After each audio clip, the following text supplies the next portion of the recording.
స్తోత్రములు చెల్లించి ప్రార్థన చేయుచున్నాము తండ్రి, ఆమేన్. ప్రియులారా, మత్తయి సువార్త 11వ అధ్యాయం 28వ వాక్యాన్ని మనం చదువుకున్నామండి. మరి సువార్తను రాసిన మత్తయి గురించిన వివరాలు కొన్ని మనం విన్నాం బ్రీఫ్ గా. వాస్తవంగా అపోస్తలులో బలహీనతల్లో మత్తయిలో కూడా ఉన్నాయని మనం చూశాం. కానీ ఆ తర్వాత చాలా నేరుగా ప్రభునామమున కూడుకున్న వారుగా గమనిస్తామండి. అది యోహాను సువార్త 20వ అధ్యాయం 19వ సెక్షన్ లో రాయబడింది.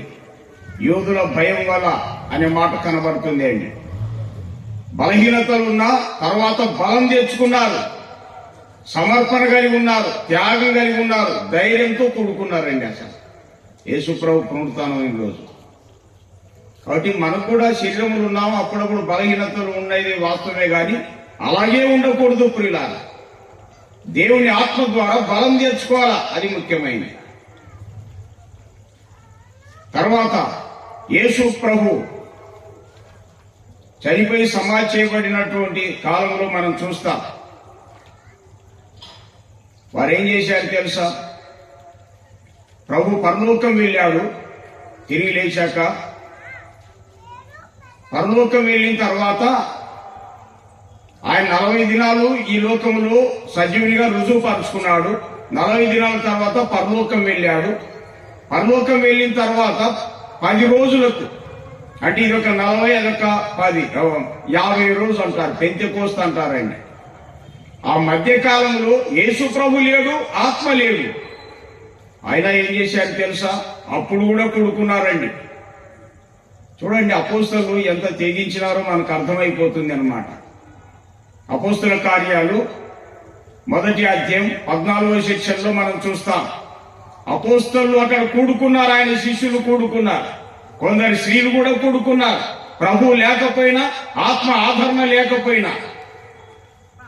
మనకు కూడా అంతే, కొన్నిసార్లు ఆదరణ ఉండదు, మనల్ని ఆడుకునే వాళ్ళు ఉండరండి. అసలు ఆయనను వారు చూపినటువంటి ఆ మాదిరిని మనం గమనించి ఆయన నామమున కూడుకోవడం ఎంతైనా ఆశీర్వాదకరం. ఆ తర్వాత పెంతెకోస్తు రోజున అపోస్తల కార్యాలు 2వ అధ్యాయం 4 సెక్షన్లు మనం చదివితే మరి పరిశుద్ధాత్మ మరి ఆకాశం నుండి దిగడం మనం చూస్తాం, ఒక్కొక్కరి మీద రావడం మనం చూస్తాం. ఎంతమంది ఉన్నారు? 120 మంది ఉన్నారు. అప్పుడు అపోస్తల కార్యాల్లో మనం 1వ అధ్యాయంలో మనం గమనిస్తాం. 14-15 ప్రకారంగా ఇంచుమించుగా 120 మందిని అక్కడ మనం గమనిస్తామండి. వారందరూ పరిశుద్ధాత్మతో నిండిన వారై అనే మాట ఉందండి. అందులో మత్తయి కూడా దేవుని ఆత్మచేత నింపబడినటువంటి వాడుగా మనం చూస్తాం. వారందరూ కూడా అపోస్తల కార్యాలు 2:11 సెక్షన్ ప్రకారం, 2:11 ప్రకారం దేవుని గొప్ప కార్యం వివరించిన వాళ్ళుగా కనబడుతున్నారండి. దేవుని గొప్ప కార్యం వివరించారు వాళ్ళు. వివరించి చెప్పుట అనేది మనం నేర్చుకోవాలా, అది చాలా కీలకమైన విషయం. ఎట్లా అంటే అట్లా బైబిల్ చదవకుండా, ధ్యానం చేయకుండా ప్రసంగాలకు తిడుకోకూడదు. దానివల్ల చాలా నష్టం జరుగుతుంది అండి. ఒకసారి ఒకటి చెప్పమంటే ఒకటి చేయమంటే ఇంకోటి చేసినాడు ఒక ఆయన. దాని దెబ్బకి ఏమైపోయినాడు తెలుసా? ప్రభు చూడండి, ఎందుకైనా మీరే కదా చట్టం చూస్తే మేలు. మార్క్స్ వార్త చదువుతారా? మార్క్స్ వార్త 1:45 సెక్షన్ చదవండి. ఇప్పుడు ఎవరు ముందు తీసేవాళ్ళు చదవచ్చు, దయచేసి చూడండి బాబు. దేని గురించి అతనితో ముందు చెప్పాడు? ఏమని చెప్పాడు తెలుసా? 44లో ఎవరితో ఏమి చెప్పవు సుమి,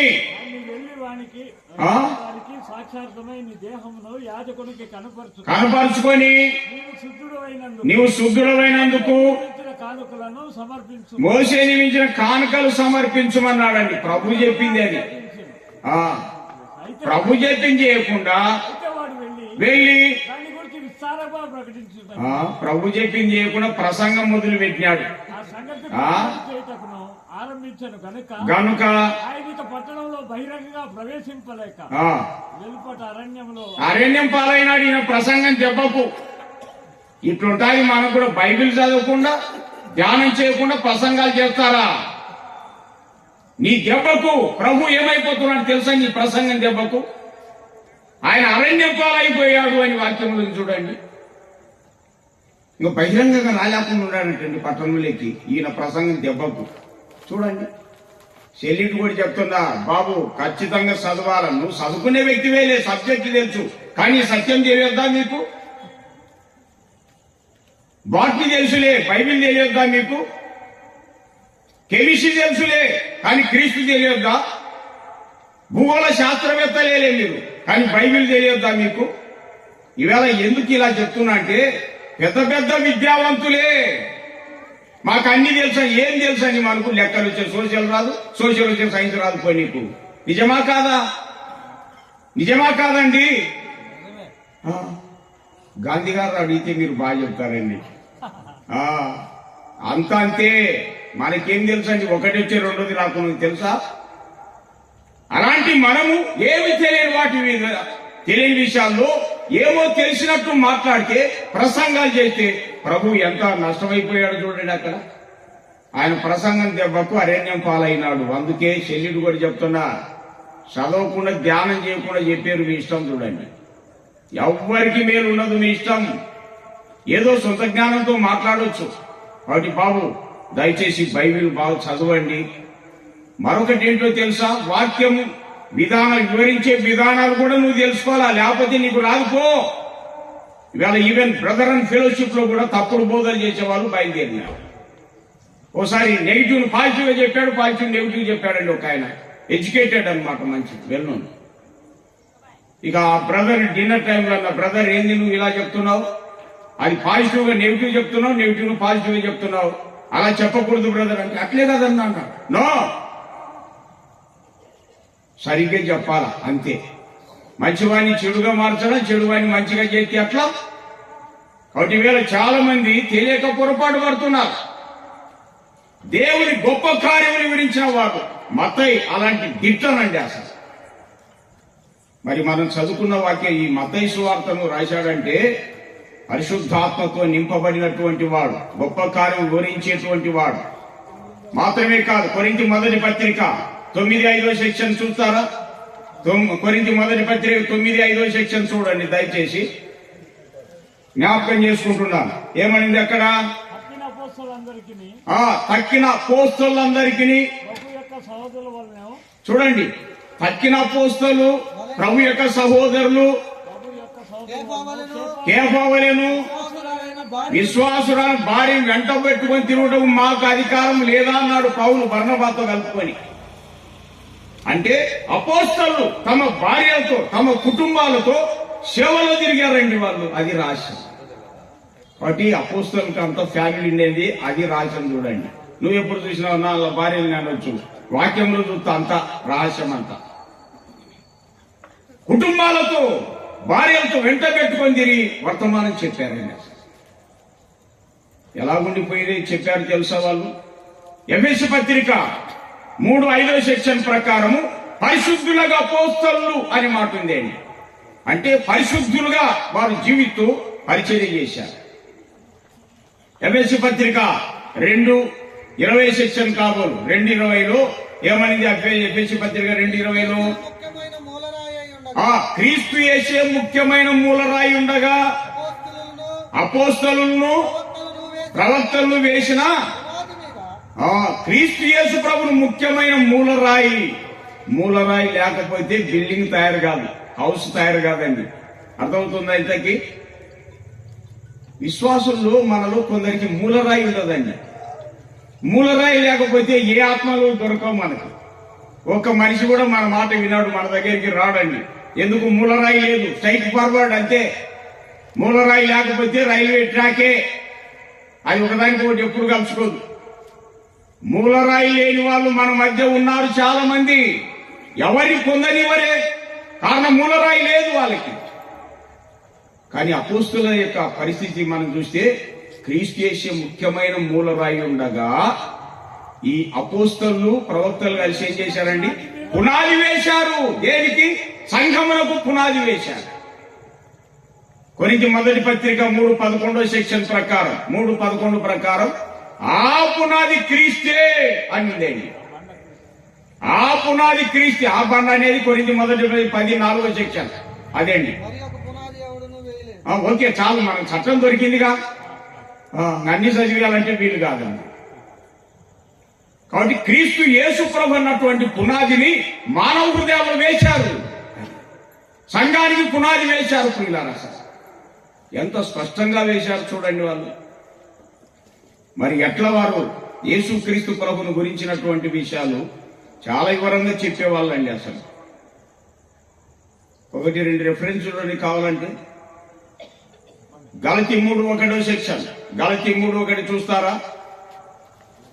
గలతీ 3:1 ఏమనింది?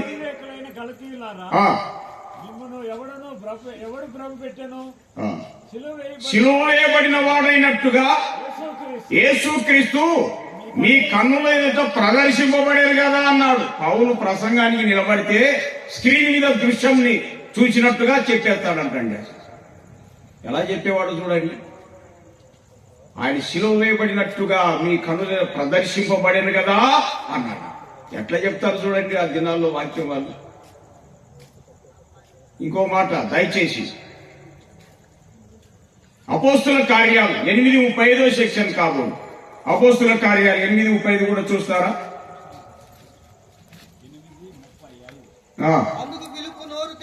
నోరు తెరిచి ఆ లేఖనమును అనుసరించి, అకార్డింగ్ ద స్క్రిప్చర్ అంటారు. లేఖన ప్రకారం, లేఖనాన్ని అనుసరించి. ఓకే, చూడండి ఎట్లా చెప్పారు. లేఖనం అనుసరించే చెప్పుట. తద్వారా కందాకే అని రాణి కింద పనిచేసేటువంటి ఒక మంత్రి ప్రభుని నమ్ముకున్నాడండి. లేఖనానుసారంగా అతను చెప్పిన దాని ప్రకారమే నోరు తెరిచి స్పష్టంగా చెప్పేశాడు. తద్వారా ఆయన రక్షింపబడ్డారు. ఇవాళ దేవుని పరిశుద్ధులారా, మన ఇళ్లలోనే సరిగ్గా నమ్ముకోలే అందరూ. ఎందుకు నమ్మని? నువ్వు చెప్పే దాంట్లో ఉంది అంతే. చెప్పే వ్యక్తులు నమ్మిన వాళ్ళు నమ్మినట్టు కనపడాలా. లేనిపోని మాటలు ఉంటే ఎవరు నమ్ముతారు అసలు? నిన్ను ఇంట్లో నమ్మరు, వీధిలో అసలు నమ్మరు. పో ఇంకెట్లా చెప్పారు తెలుసా? 14 అపోస్తుల కార్యాలు చాలా ఉన్నాయి. అది ఒక పెద్ద సబ్జెక్ట్ అండి. How to teach the God's word అన్నటువంటి దాని మీద ఆలోచన చేయవచ్చు. 14 చదువుతున్నారండి.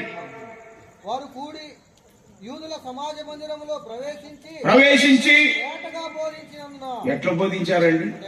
అబ్బో, పెరుగు చిలికినట్టు చిలికినారనమాట. పెరుగు చిలికితే ఏమొచ్చదండి? వెన్న పైకి వచ్చేస్తారా చూడండి. అట్లా చెప్పాలా? అసలైన దేవుడు దొరికాడు మనకు. అసలైన దేవుడు, ఒరిజినల్ దేవుడు, నిజమైన దేవుడు, సత్యమైన దేవుడు వచ్చాడు, దొరికాడని మనకు. కాబట్టి ఎట్లా చెప్పాలండి? తేటగా చెప్పుట అనేది చాలా కీలకమైన విషయం. తేటగా చెప్పాలా. తద్వారా రిజల్ట్ చాలా జరిగింది అక్కడ. ఏమని? తేటగా బోధించినందున 14:1 ఏం చూస్తున్నాం? అనేకులు యూదులను గ్రీస్ దేశస్తులను చూడండి. అనేకులు యూదులు గ్రీస్ దేశస్తులు విశ్వసించింది. తేటగా బోధించాలా. మీ నాన్నకు, మీ అమ్మకు, మీ ఇంటి వారికి, మీ బంధువులకు, నీ ఫ్రెండ్స్ కి తేటగా బోధించాలా. తెలుసా? నేను చెప్పే తిక్కబట్టి నమ్ముకున్నా యేసుప్రభును అంట. యేసుప్రభు లాంటి వ్యక్తిని ఒక్కరిని చూపించండి చరిత్రలో. ఒక్కరినే కూటి కుర్రాకురాని వాదాలు పెట్టుకుంటారా? కొంతైనా ఆలోచన లేకపోతే ఎట్లా? మనందరి పరిశుద్ధ పరమాత్ముడు యేసుక్రీస్తు ప్రభు. ఆయన గురించి తేటగా చెప్పుట అవసరమైంది. ఓకే, మంచిదండి. నాటి దినాల్లో ఉన్నటువంటి అపోస్తల్లో మత్తయి కూడా తేటగా చెప్పేటువంటి వాడు. వారు పునాది వేసేసినారు. మానవ హృదయాల్లో క్రీస్తు యేసు ప్రభు అనే పునాది వేశారు. సంఘానికి పునాది వేశారు. పిల్లలు, ఆ తర్వాత మనం జ్ఞాపకం చేసుకుంటాం. పరిశుద్ధాత్మతో నిండినటువంటి వాడై ఏం చేశాడు? ఒక పుస్తకం రాశాడు ఆయన. ఆ పుస్తకం పేరు ఏంటండి? ఇప్పుడు మనం చదువుకున్నాం, మత్తయి సువార్త అంటారు చూడండి. ఒక పుస్తకం రాశాడు. తన సొంత తెలివితో కాదు, దేవుని ఆత్మతో నింపబడినటువంటి వాడై ఆయన రాశాడండి. 28 అధ్యాయాలు, 1071 వచనాలు ఉంటాయండి. 1071 వచనాలు, 28 అధ్యాయాలు ఉన్నాయన్నమాట. దేవుని ఆత్మ ద్వారా వీటిని రాశాడు. ఎట్లా రాశాడు ఈయన? ఆయన సొంత తెలివితో రాశాడా? నో. ఇవేళ ఎంత చదువుకుని ఎట్లంటే మాట్లాడితే ఎట్లయ్యా బాబు? ఎట్లంటే మీరు రాసుకున్నారు అంటుంటారండి. ఇదంతా అమాయకపు ఆలోచనలు తప్ప మరొక మీరు రాసుకుని చెల్లనే చెల్లవుకో. నీ జ్ఞానం ఎదుట మా మాటలు చెల్లనే చెల్లవు. నువ్వెంతో జ్ఞానివి, మీరెంతో మేధావులండి. మేధావులైన మీదుట మా మాటలు చెబితే చెల్లుతాయా? చెల్లనే చెల్లవు తెలుసా? కానీ ఈ మాటలు మనకెందుకు వినడానికి ఇష్టంగా ఉన్నాయి, అంగీకరించడానికి ఇష్టంగా ఉన్నాయి, నడవడానికి ఎందుకు ఇష్టంగా ఉన్నాయంటే వారు రాసినటువంటి వాక్యాలు సొంతంగా రాయలేదు. వాళ్ళు దానికి ఎవరిని ఇచ్చాడు? యోహాను మొదటి పత్రిక 1:1 సెక్షన్ ఏం చెప్తారండి? 4 వరకు రాశాడు, 4 వచనాలు రాశాడు అక్కడ. జీవవాక్యమును గూర్చి యోహాను పత్రిక 1:1 సెక్షన్ అండి. జీవవాక్యం అంటే ఏంటి? నేనే జీవం అన్నాడు. 11:25 సెక్షన్ లో యేసు ప్రభు నేనే జీవం అన్నాడండి. ఆదియందు వాక్యం ఉండెను, వాక్యం దేవుని యొద్ద ఉండెను, వాక్యము దేవుడై ఉండెను. అదే జీవవాక్యం యేసుక్రీస్తు ప్రభు. ఆ వాక్యమే శరీరధారిగా వచ్చాడని యోహాను 1:14 సెక్షన్ చెప్తాను.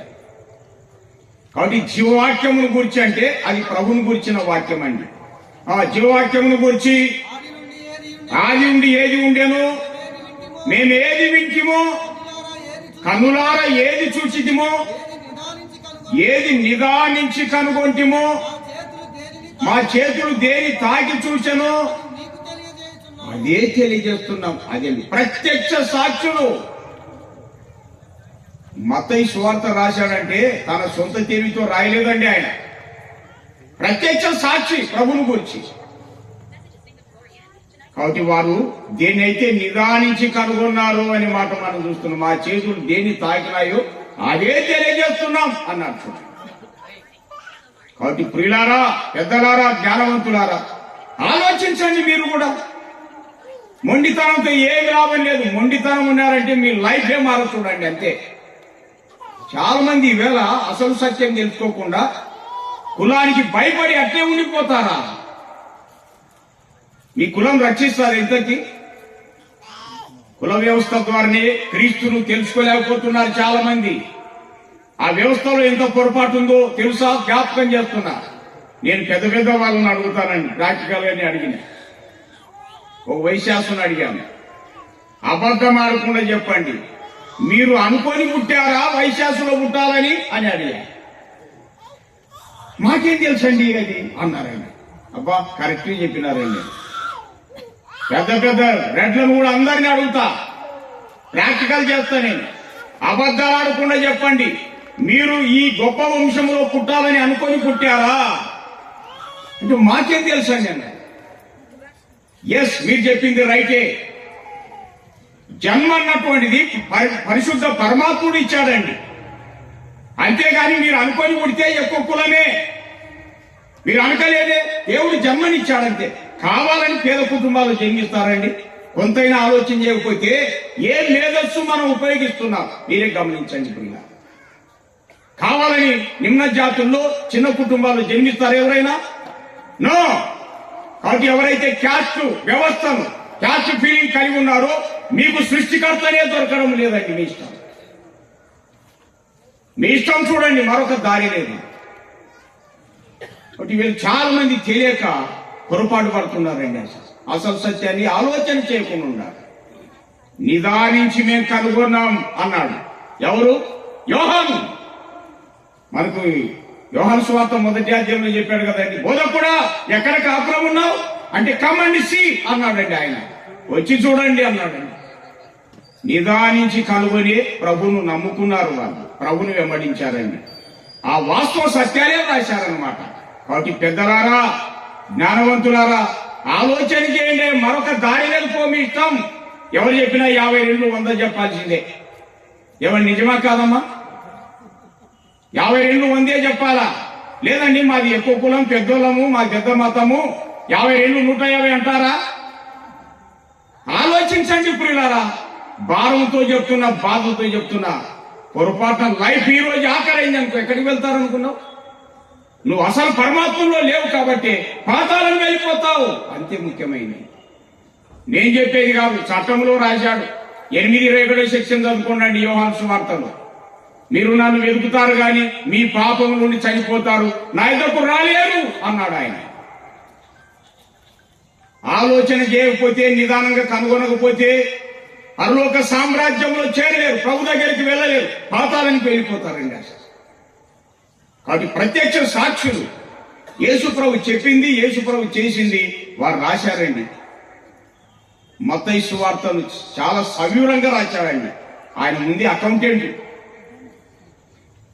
ఎంత వివరణ రాశాడు, యూదులకు అర్థమవునట్లుగా రాశాడండి అసలు. 1-2 అధ్యాయంలో యేసుక్రీస్తు ప్రభు వంశం ఎక్కడి నుండి వచ్చాడో, ఆయన ఎలా జన్మించాడో 1-2 అధ్యాయాలు చెప్పాడు. 3-4 అధ్యాయాల్లో యేసు ప్రభు ప్రారంభ సేవని చెప్పాడు. 5, 6, 7 అధ్యాయాల్లో యేసుక్రీస్తు ప్రభు బోధన గురించి రాశాడండి. మరి 8 నుండి 14 వరకు మనం గమనించినట్లయితే యేసుక్రీస్తు ప్రభు తృణీకరింపబడడం, మరి పరిచర్య చేయడం అది తెలియచేశాడు. ప్రియులారా, 8 నుండి 14 అధ్యాయం వరకు, ఆ మీదట 15 నుండి 23 అధ్యాయం వరకు తృణీకరింపబడినప్పటికీ యేసు ప్రభు కొనసాగింపజేసిన పరిచర్యను రాశాడు మత్తయి. 15 నుండి 23 వరకు రాశాడండి. ఆ తర్వాత 24, 25 అధ్యాయులు యేసుక్రీస్తు ప్రభు ఒలివల కొండ మీద శిష్యులతో చేసిన సంభాషణ అనేది మనం చూస్తాం.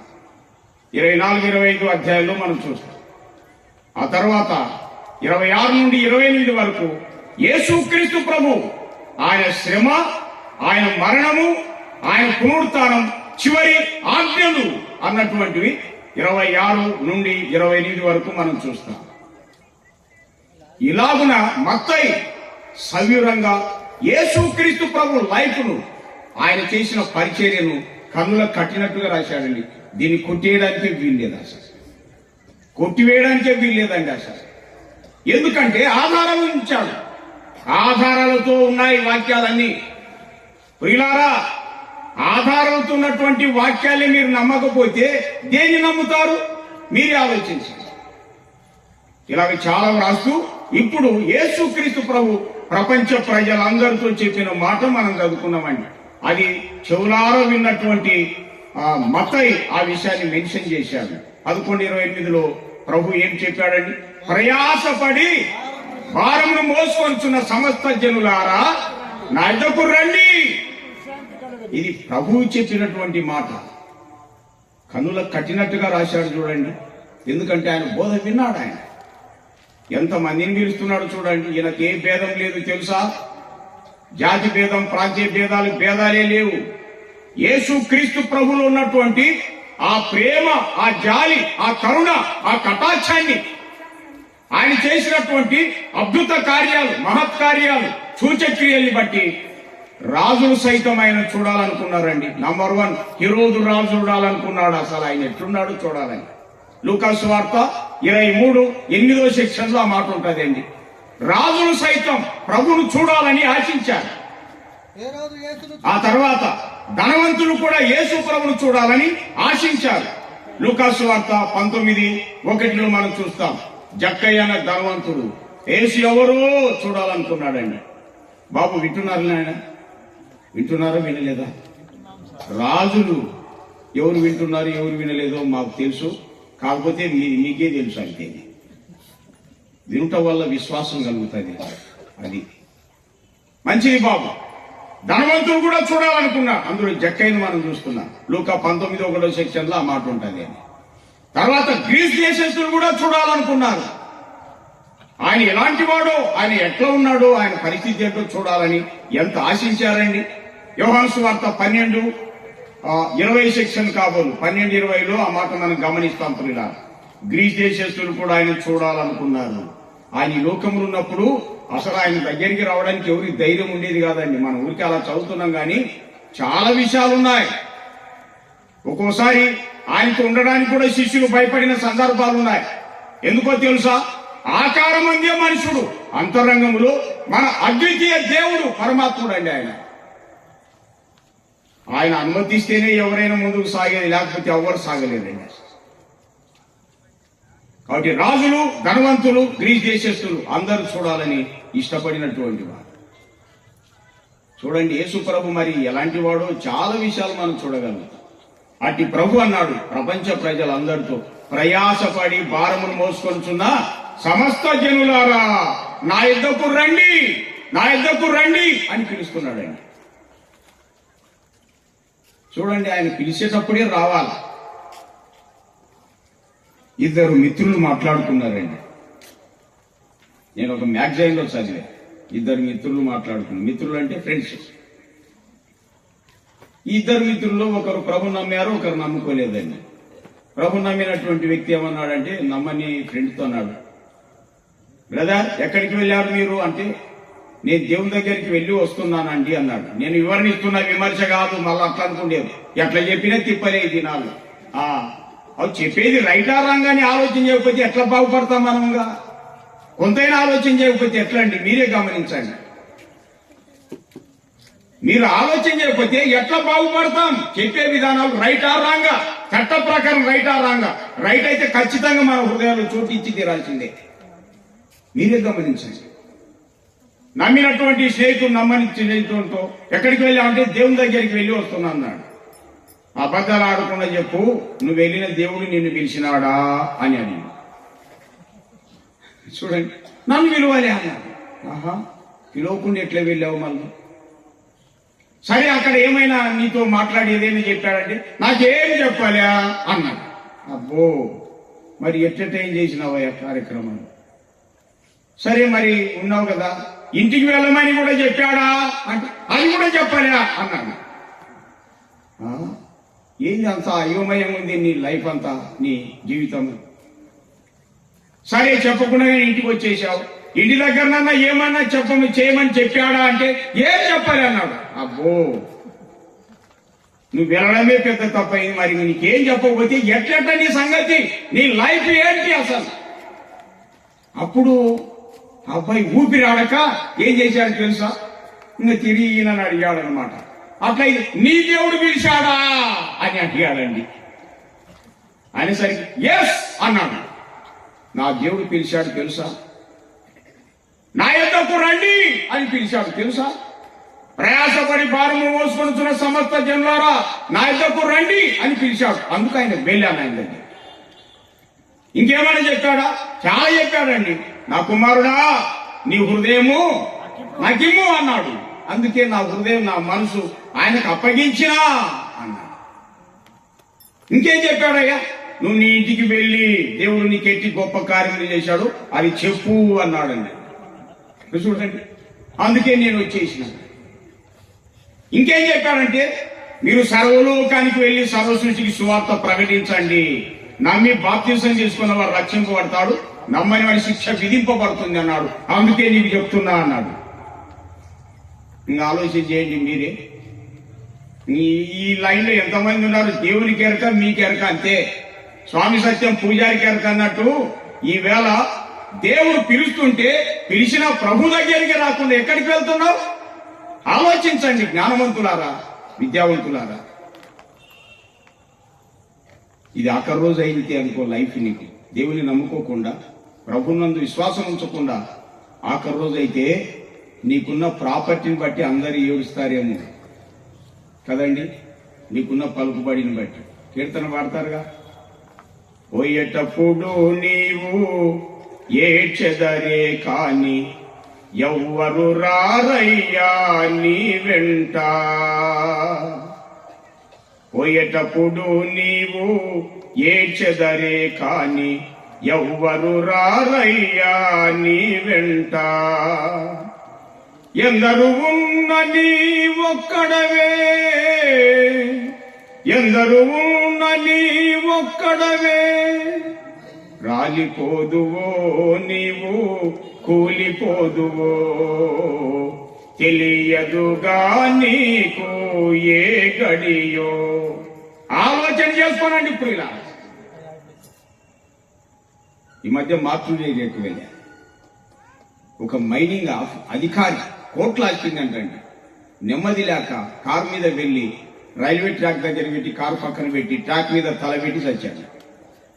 అంతే, నిజమైన దేవుడు లేకపోతే పరిస్థితి తారుమారు. మీ ఇష్టం చూడండి. అసలు అటు ప్రియులారా, సృష్టికర్త ఈ ప్రపంచానికి వచ్చి మొత్తం ఆయన ప్రపంచ ప్రజలందరినీ వెళ్తున్నాడండి.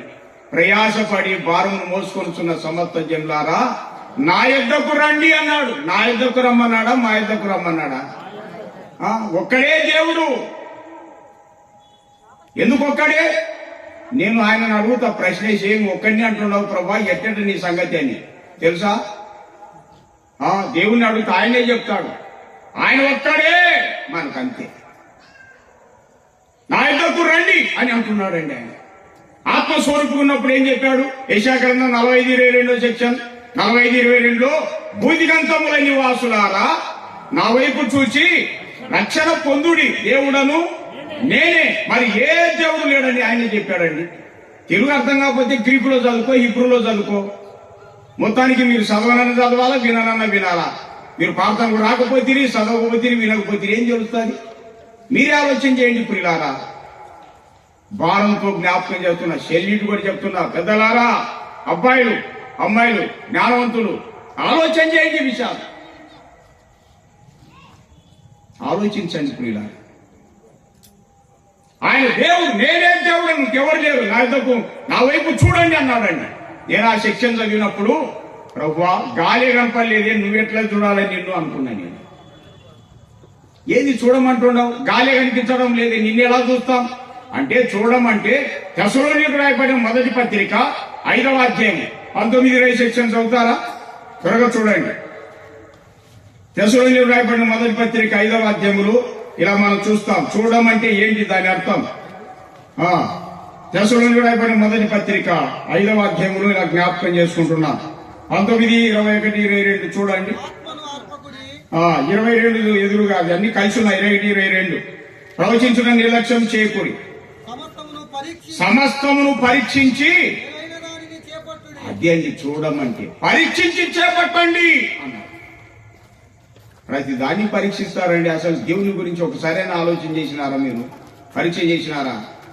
అసలు దేవుడు అంటే మీరే గమనించండి. ఎలాంటి వాడే, ఎలాంటి వాళ్ళను దేవుడు అనాలా, పరమాత్ముడు అనాలా? ఆలోచించవద్దా? ఎట్లా పడితే ఎట్లా అన్ని దేవుడు అనుకోవడానికైనా మనం చదువుకోండేది.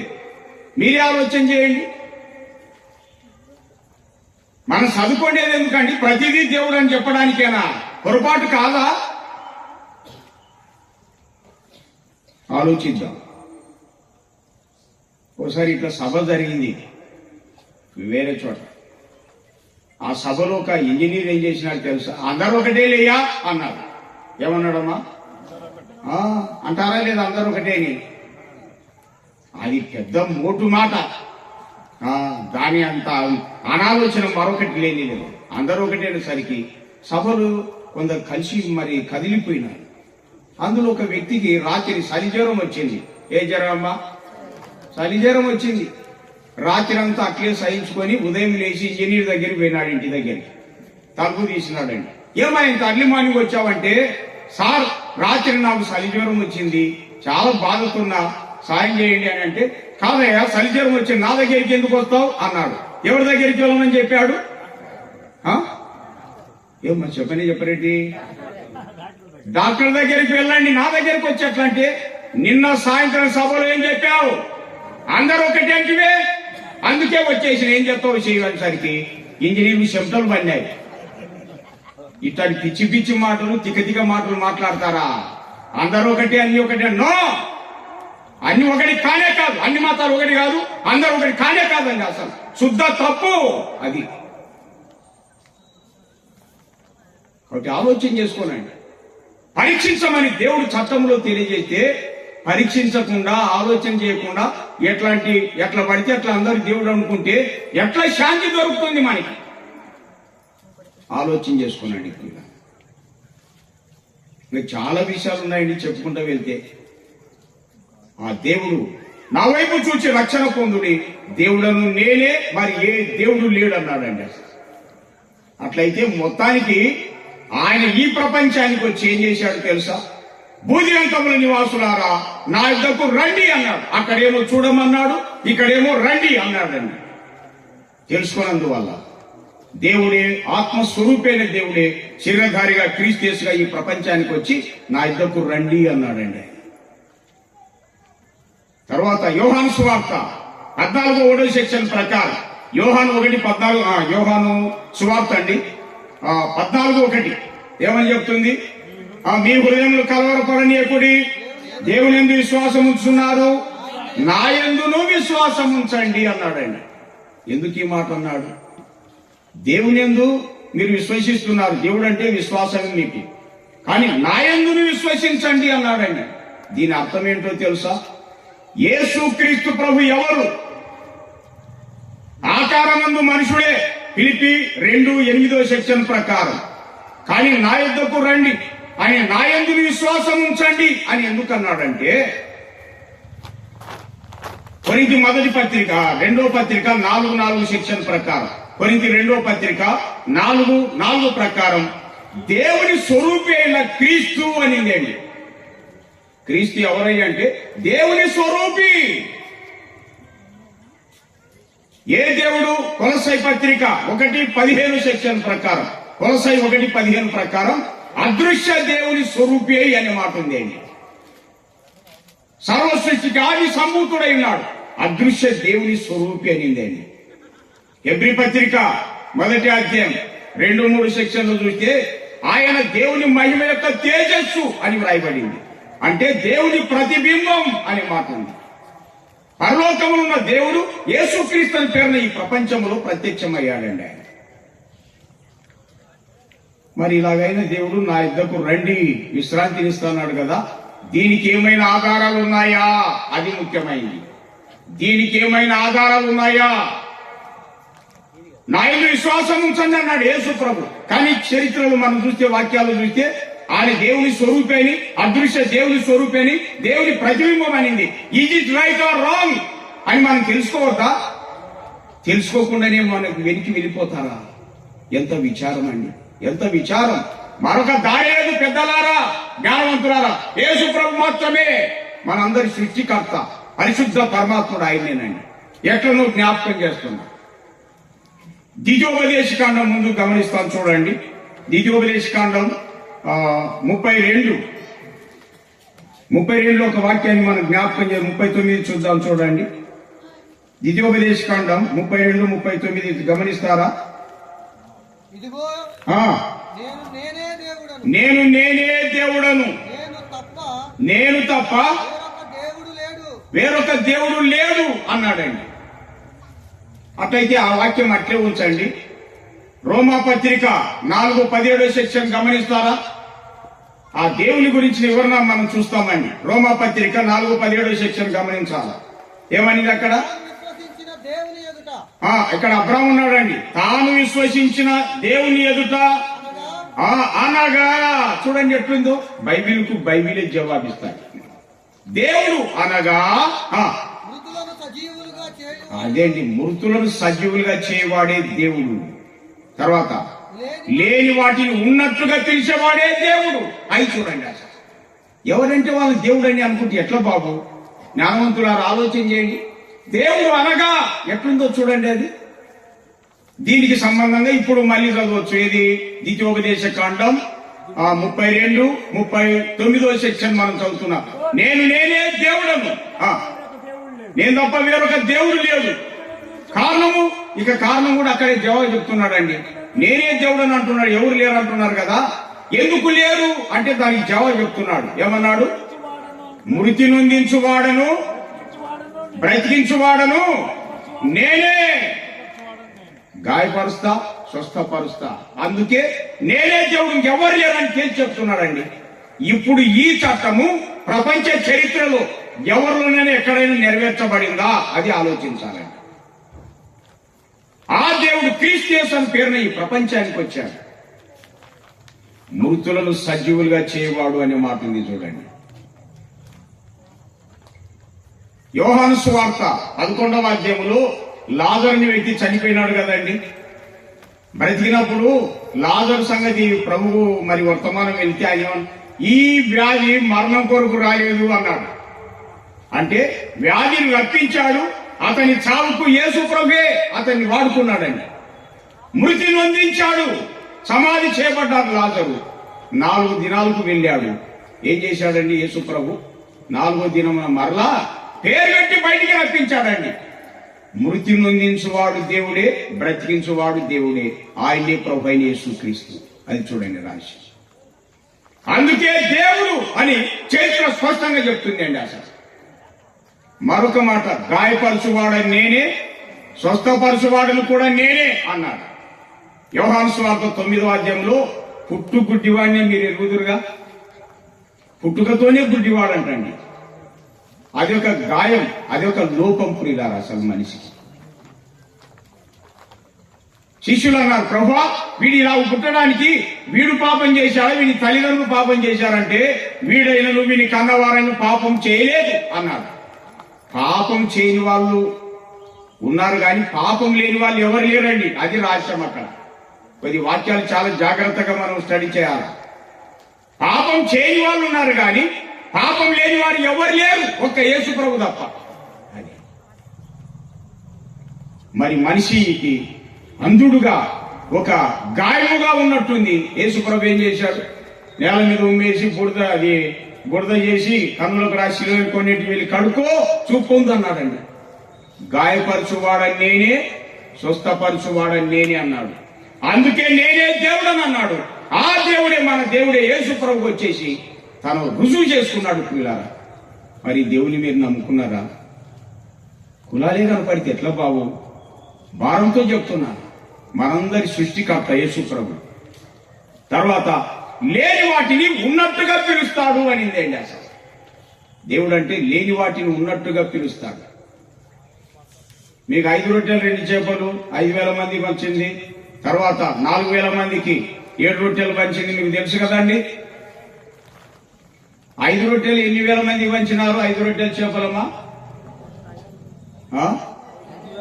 తర్వాత ఎన్ని గంపలు ఎత్తిచ్చారు? అబ్బో, ఒక్కొక్కరు గంప ఎత్తినట్టుంది అనుకుంటా నేను. అసలు అన్ని రొట్టెలు ఎవరు చేసినారు ఇంతకీ? లేని వాటిని ఉన్నట్టుగా పిలుస్తాడు. అది దేవుడు అంటే తెలుసా? లేని వాటిని ఉన్నట్టుగా పిలిచేవాడే సృష్టికర్త. కాబట్టి ఆ దేవుడే యేసుక్రీస్తు అని పేరుని ఈ ప్రపంచానికి వచ్చినాడు. మరి దేవుడు అందరినీ పిలుస్తున్నాడమ్మా. ప్రయాసపడి భారమును మోసుకొనుచున్న సమస్త జనులారా నా యొద్దకు రండి, నేను మీకు విశ్రాంతి కలుగజేస్తాను అన్నాడండి. ఆ ప్రభు ఈ ప్రపంచంలో ఉన్నప్పుడు కొందరు తల్లిదండ్రులు వాళ్ళ పిల్లల్ని తీసుకొచ్చినారండి. మత్తయి సువార్తలో చూస్తాం 19వ అధ్యాయం 13, 14, 15 సెక్షన్లు కాబోలు. మార్కు కూడా రాశాడండి 10వ అధ్యాయంలో 13, 14లో మనం చూస్తాం. తల్లిదండ్రులు పిల్లల్ని తీసుకొచ్చారు ప్రభు దగ్గరికి. లూకా కూడా రాశాడు. ప్రభు వాళ్ళను కొందరు ఆటంకం చేస్తే నా పిల్లల్ని ఆటంకం చేయొద్దు అన్నాడు. పిల్లల్ని ఏం చేశాడు ప్రభు? చేరదీశాడు, ఎత్తుకున్నాడు. చూడండి, ముద్దు పెట్టుకున్నాడు, మళ్ళీ దించాడు, తల మీద చేతులు పెట్టాడు, వాళ్ళని ఆశీర్వదించి పంపించాడు. యేసు ప్రభు దగ్గరికి వస్తే మన పిల్లలు ఆశీర్వదింపబడతారు. ఇంకొక ఆయన కుమారుని తీసుకొని వచ్చాడు. మార్కు 9:19 సెక్షన్లో 9:19 మాట ఉంటుందండి. నీ శిష్యులను అడిగాను, వాళ్ళు మరి ఈ దయని వెలగొట్టలేదండి అడిగాడండి. యేసు ప్రభు అన్నాడు 23లో. మరి మొదట ఆ అబ్బాయి తండ్రి అన్నాడు, కన్నుల నిండా నీళ్లు పెట్టి అన్నాడండి. ఏమైనా నీ వలనైతే నా కుమారుని సాయం చేయమన్నాడండి. శిష్యులతో కాలేదు కాబట్టి ఈయనతో కాదేమో అనుకున్నాడు. ప్రభు నమ్ముట నీ వలనైతే నమ్ము, వానికి సమస్తం సాధ్యమే అన్నాడండి. నమ్ముతున్నాను ప్రభు, అపనమ్మిక ఉండకుండా సాయం చేయమని కళ్ళలో నీళ్లు పెట్టి అడిగాడండి. యేసు ప్రభు దగ్గరికి ఎలాంటి వ్యక్తులు వచ్చినా బాగుపడిపోతున్నారండి. మత్తయి సువార్త 15:21 నుండి 28 వరకు సురోఫెనిక దేశానికి సంబంధించిన కనాను స్త్రీ ఒకటి. మత్తయి సువార్త 15 అధ్యాయం 21 నుండి 28 వరకు చరిత్ర ఉంది అండి. ఆమె దావీదు కుమారుడా కరుణించుము, నా కుమార్తె దయ్యం బట్టి బహు బాధపడుతుంది అని కేకలు వేసిందండి. కుమార్తె విషయమై ఆమె రావడం చూడండి. ప్రభు ఇంకా అక్కడ సందర్భం ఉంది, ఏమన్నాడు? నీ నమ్మిక చొప్పునకి అవును కాక బాగుపడింది కొంటే ప్రభు చెప్పిన సమయానికి కుమార్తె బాగుపడింది అండి. నా యొద్దకు రండి అని ప్రభు పిలుస్తున్నాడు. బాబు మీరు రారు, మీ పిల్లల్ని పంపరు. మీ పిల్లలు బాగుపడాలని ఇష్టం లేదా? ఆలోచించండి పిల్లలు. ఇంకొక స్త్రీ ఆమె నేరుగా వెళ్ళింది అండి.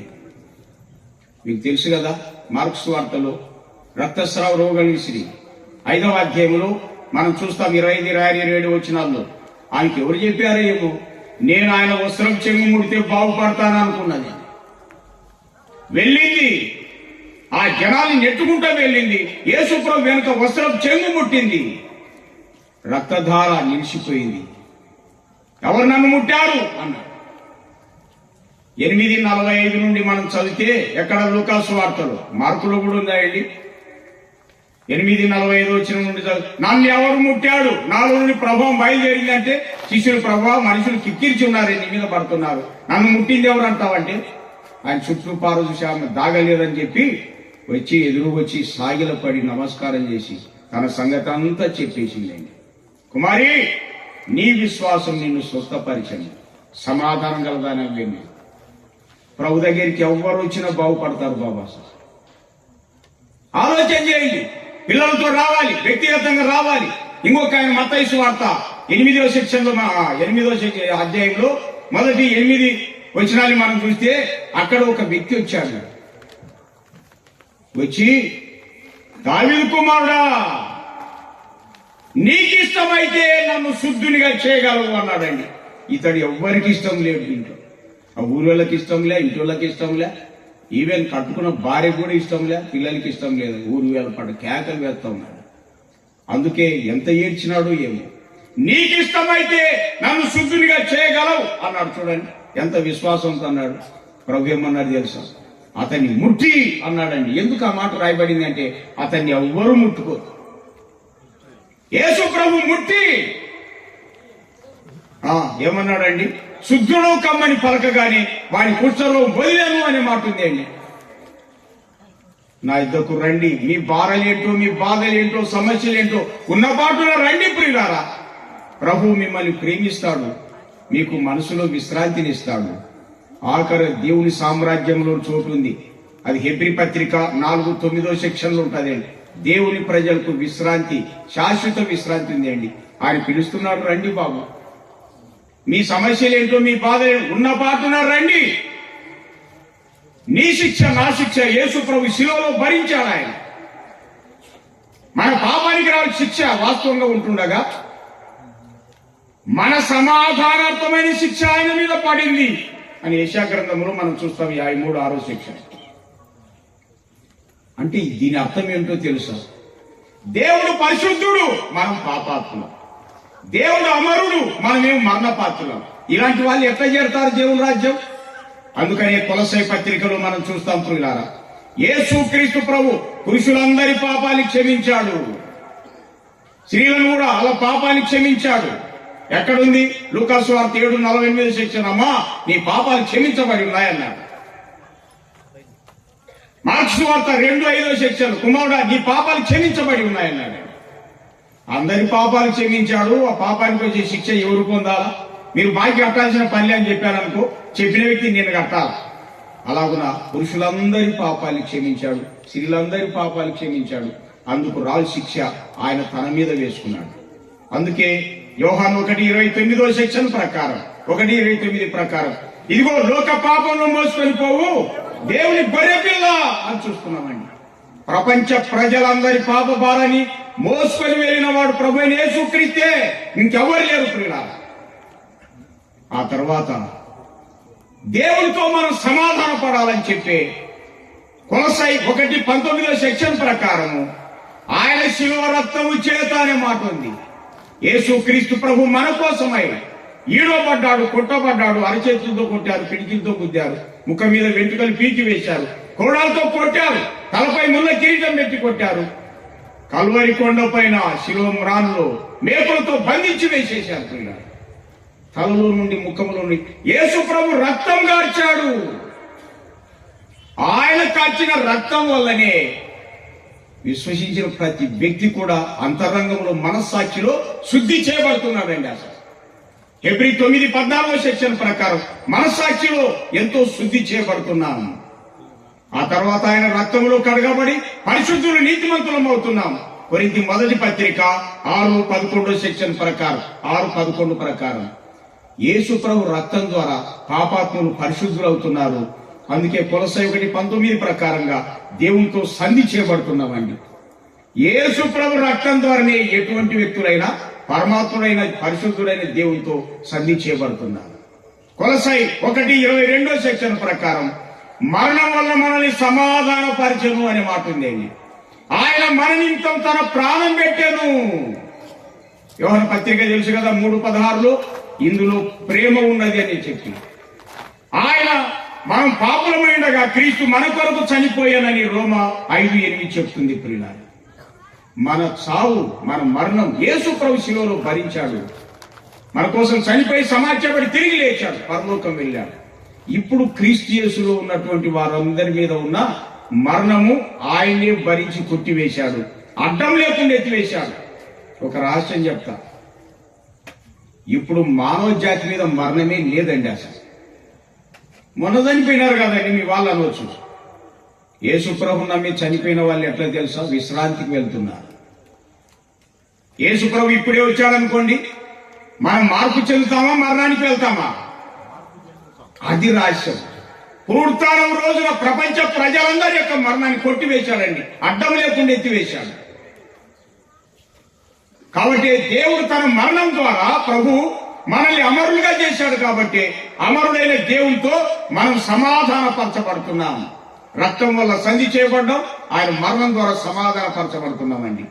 ఎంత ధన్యత! అందుకే ప్రభు నా ఇద్దకు రండి, నేను మీకు విశ్రాంతి కలగజేస్తున్నాడు. ఆ ప్రభు పరలోకం వెళ్ళాడు, రాబోతున్నాడండి. ప్రియులారా, చెల్లిటి కూడా చెప్తున్నాం, మరొక దేవుడే లేడు, మార్గం లేదు, మీ ఇష్టం. యేసు ప్రభువే చెప్తున్నాడు, నా ఇద్దకు రండి, విశ్రాంతిని ఇస్తాన్నాడు. నా ఇది విశ్వాసం ఉంచండి అని చెప్పినట్టు యోహాను 14:1 చూశాం. ఆఖరిగా యోహాను సువార్త 8:46 ఏమన్నాడు తెలుసా?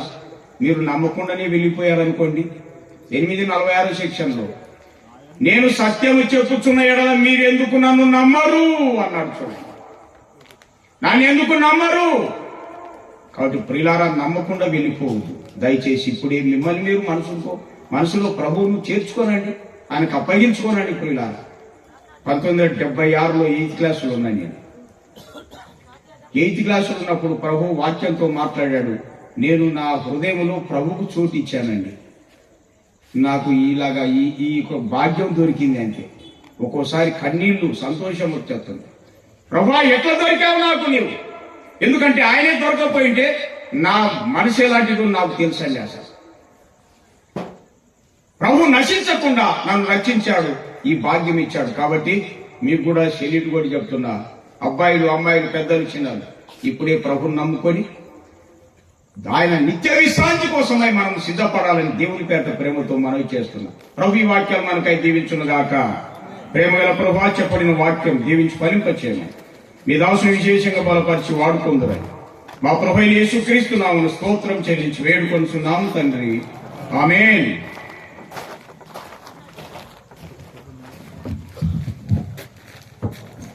ఇంతవరకు దైవజనులు రాజా గారు ఆతుక్కుండై చక్కటి సువార్త మనందరికి వినిపించారు. ఇంకా ఈ కూడికలో ఎవరైనా యేసు ప్రభువుని నమ్మకుండా ఉంటే దయచేసి ఈ కూడిక అయిపోయిన తర్వాత ముందుకు వస్తే దేవుని ఎలాగా నమ్ముకోవాలో, ఎలాగా తీర్మానం చేసుకోవాలో దైవజనులు ఉన్నారు. వారికి చక్కగా వాక్యం చూపించి తీర్మానంలోకి నడిపిస్తారు. మనకు సమయం లేదు కాబట్టి ఆఖరి వర్తమానం మనం వెళ్తున్నాం. మన ప్రియుడు అశోక్ గారు మన మధ్య ఉన్నారు. వారు వచ్చి క్లుప్తమైన వర్తమానం మనకు అందిస్తారని మీకు ప్రేమతో మనసు సహోదరుడు దైవజనుడు అశోక్ని ప్రేమతో ఆహ్వానిస్తున్నారు.